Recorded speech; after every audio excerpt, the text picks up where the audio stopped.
यह मामला एक असली खौफनाक कहानी की तरह है। ऐसा अपराध जो इतना भयावह था कि यह फिलीपींस के सबसे कुख्यात असली अपराधों में से एक बन गया।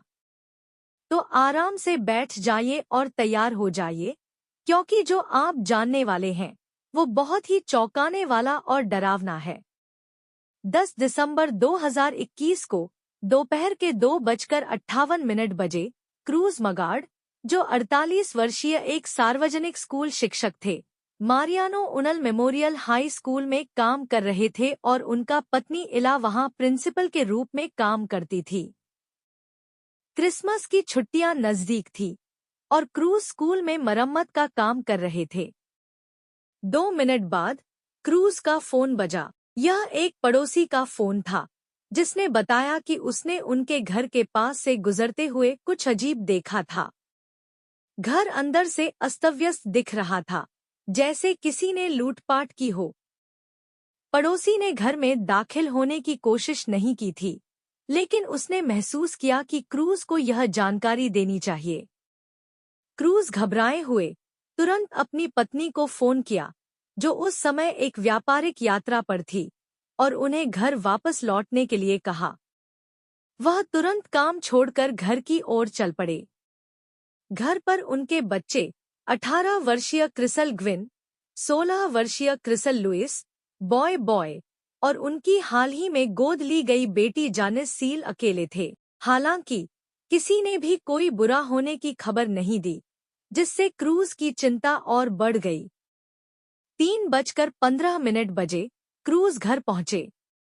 बाहर सब कुछ खामोश था। उन्होंने सामने के दरवाजे के पास खून से सना एक कंबल देखा और पास में एक चाकू पड़ा हुआ था। क्रूज ने बच्चों के नाम पुकारे, लेकिन कोई जवाब नहीं मिला।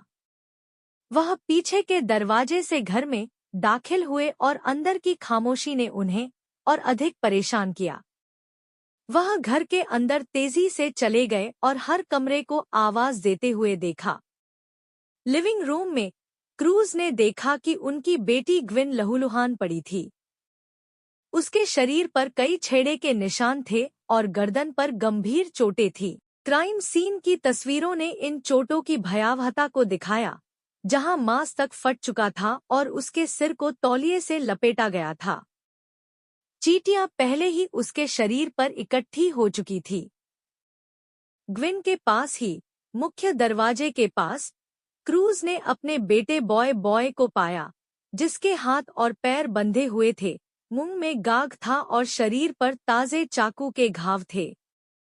खून की अधिकता से यह प्रतीत हो रहा था कि हमले के कुछ ही समय पहले यह हुआ था। लेकिन एक व्यक्ति गायब था, जानिस। क्रूज की घबराहट बढ़ गई और उन्होंने पूरे घर में जानिस को पुकारा। तभी जानिस अपनी कमरे से बाहर निकली। उसके बाल गीले थे, चेहरा डर और सदमे से पीला था, और वह ठीक से बोल भी नहीं पा रही थी।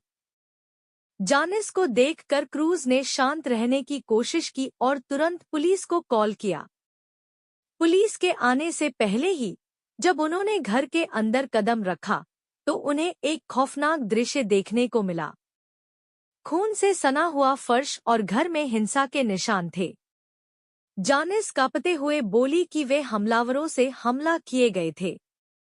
घर पूरी तरह से अस्तव्यस्त था, अलमारियां खोली गई थी और व्यक्तिगत सामान बिखरा हुआ था, जिससे पहली नजर में ऐसा लगता था कि लूटपाट हुई हो। समय के साथ यह मामला और जटिल होता गया और पुलिस ने अंततः जानिस को मुख्य संदिग्ध के रूप में पकड़ा।